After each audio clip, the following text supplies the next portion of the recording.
Dans ce numéro, vous découvrirez les premiers signes de problèmes de foie qui peuvent aider à prévenir des conséquences dangereuses.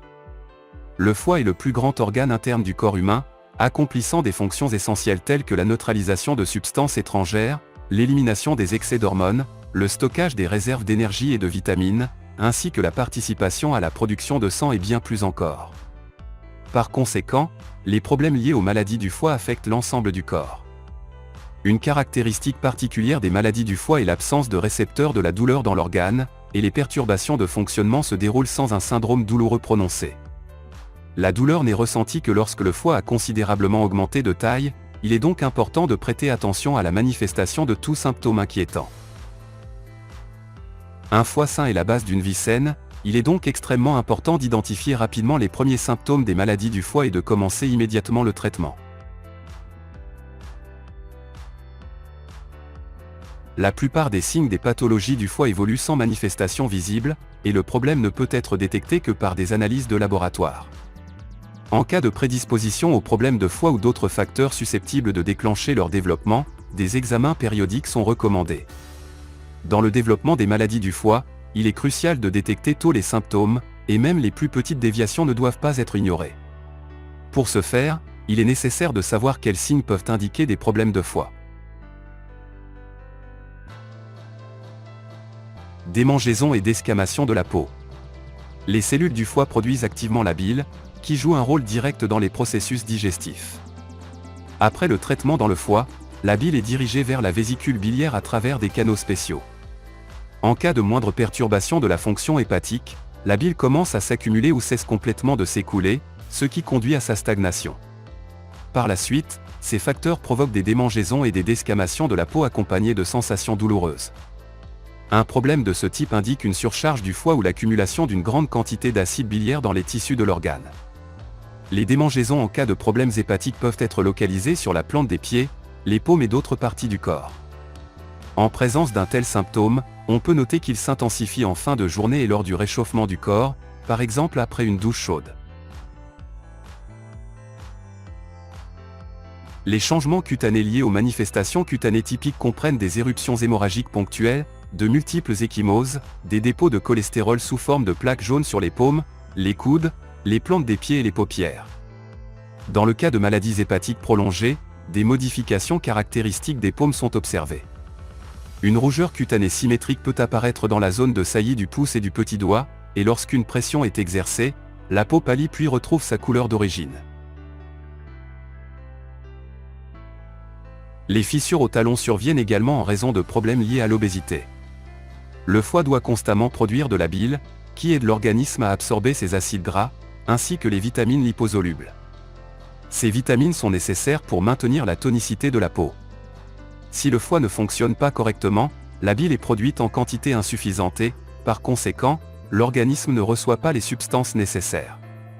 C'est pourquoi la peau devient sèche. Si le problème n'est pas traité en temps opportun, cela peut entraîner des complications, il est donc nécessaire d'ajuster au moins le régime alimentaire et de respecter une bonne hydratation. Il est préférable d'enrichir l'alimentation avec des légumes verts, des légumes, des fruits, des bailles et des céréales complètes. Les édèmes surviennent en raison de l'accumulation de sel dans le corps. Les problèmes de foie peuvent entraîner des complications au niveau des reins et des vaisseaux sanguins. Les perturbations du système excréteur entraînent une rétention d'eau et l'accumulation de sel dans les tissus sous-cutanés, se manifestant par l'apparition d'édèmes ponctuels, principalement au niveau des jambes. La perte de cheveux est souvent observée dans les maladies du foie. Le foie traite pratiquement tous les nutriments entrant dans le corps, et si la fonction hépatique est altérée, l'approvisionnement en matériaux de construction pour les tissus en croissance est affecté. En conséquence, les plaies cicatrisent plus lentement, et les cheveux peuvent tomber plus rapidement. Une sudation excessive se produit lorsque la concentration de composés nocifs dans les cellules du foie est élevée, entraînant une intensification du travail de l'organe. Cela se traduit par des symptômes de transpiration excessive et une augmentation de la température corporelle. La fatigue constante survient lorsque de nombreuses substances nocives s'accumulent dans les tissus du foie. Le corps mobilise ses forces pour le nettoyer, provoquant une fatigue intense et une lassitude persistante même après une bonne nuit de sommeil. Ce symptôme est particulièrement crucial pour un bon repos. Si une personne n'est pas soumise à un effort physique excessif et n'éprouve pas de stress, l'accumulation de toxines et de déchets dans l'organisme peut ralentir le fonctionnement du tractus gastro-intestinal et des processus digestifs. Pour que les cellules soient alimentées en énergie, les nutriments des aliments doivent rapidement pénétrer dans l'organisme. Lorsque les processus digestifs ralentissent, la personne ressent souvent de la fatigue, un manque de sommeil et perd toute envie de faire quelque chose. En cas de problèmes hépatiques, le foie peut avoir du mal à purifier efficacement le sang, entraînant une privation d'oxygène pour tous les organes. Cela réduit considérablement les niveaux d'énergie.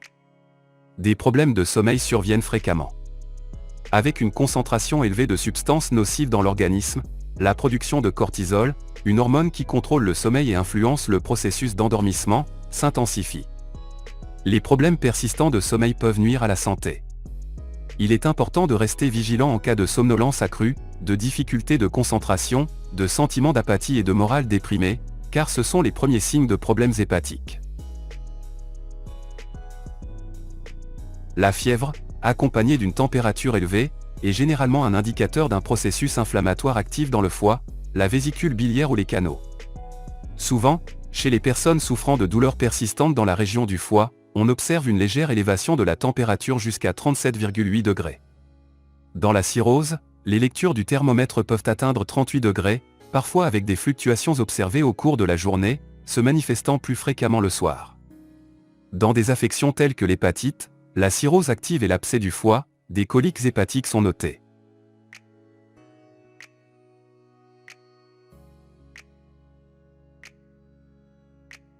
Une mauvaise haleine survient souvent lorsque le foie commence à travailler intensément pour éliminer et expulser les composés nocifs du corps. La jaunisse est causée par des lésions des cellules du foie et se développe généralement progressivement sur une longue période. Ainsi, le patient peut ne pas remarquer son apparition. Les premières parties à jaunir sont les sclérotiques, le dessous de la langue, puis les paumes et les plantes des pieds, suivies de la jaunisse de toute la peau. La couleur des revêtements cutanés en cas de jaunisse hépatique est foncée, jaune ou orange, tandis que la jaunisse mécanique résulte d'un blocage du canal biliaire commun par une pierre ou une tumeur. Elle survient soudainement, avec un changement rapide de la couleur de la peau du jaune verdâtre au vert olive foncé, et la jaunisse obstructive est accompagnée d'une démangeaison cutanée intense. L'augmentation de l'abdomen est presque toujours associée à des maladies diffuses du foie, accompagnée d'une augmentation de sa taille. En cas d'hypertension portale, la rate augmente également simultanément avec le foie. Chez les patients épuisés, on observe une asymétrie marquée de l'abdomen avec une saillie notable du foie agrandi. La difficulté de la digestion est la cause des ballonnements, et en cas d'hypertension portale, il y a accumulation de liquide dans la cavité abdominale, son volume pouvant atteindre plusieurs litres. L'abdomen en cas d'acide semble flasque, le nombril étant proéminent. L'apparition d'étoiles vasculaires ou de toiles vasculaires sur le corps est l'un des premiers signes de problèmes hépatiques. Ce signe indique que des estrogènes s'accumulent en grande quantité dans les cellules des organes. En cas d'excès de ce composant dans le corps, il a un impact négatif sur le système vasculaire.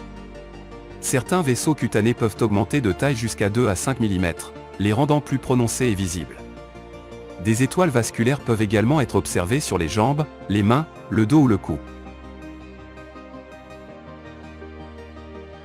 Les points rouges sur le corps peuvent apparaître en cas de problème grave au niveau du foie. Des points rouges ou bruns commencent à apparaître sur le corps, et cette éruption cutanée peut s'étendre jusqu'aux plantes des pieds. Les points varient en taille, allant de petits points à de petites plaques. Ils apparaissent en raison de la détérioration des vaisseaux sanguins et des troubles de la circulation. Les premiers signes de problèmes circulatoires se manifestent généralement dans les parties inférieures des jambes. En cas de maladie du foie, des symptômes digestifs tels que des éructations, des nausées, des vomissements, de la diarrhée, de la constipation, une sensation de lourdeur après les repas et un ballonnement abdominal dû à une augmentation des gaz peuvent être observés. Des changements qualitatifs dans les selles surviennent en raison d'une digestion et d'une absorption des graisses altérées. En règle générale, toute maladie du foie s'accompagne de modifications de la péristaltique et de la sécrétion des glandes intestinales. Merci d'avoir regardé jusqu'à la fin. N'oubliez pas de mettre un pouce levé si cela vous a plu. À bientôt dans la prochaine vidéo.